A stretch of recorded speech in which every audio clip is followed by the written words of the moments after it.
Welcome. In this video, I will show you how to change DPI settings on Motorola Edge 70 Fusion. To change DPI settings on your smartphone, you have to go to Settings and find Display Settings. Here in Display, we want to go to Display Size and Text.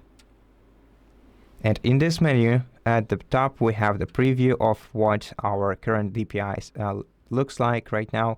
If you want to increase font size, move the first slider to the right to make it larger, to the left to make it smaller. To change the display size, move the bottom slider in the respective way. You can also make the text look bolder, and you can add an outline to it by switching the respective toggles. If you want to reset settings to default, select the Reset Settings option at the bottom, and the changes will be reverted. And that's it. Thank you for watching this video. If it helped you, please consider subscribing to our channel, leave us a like in the comment below, and I'll see you in the next one.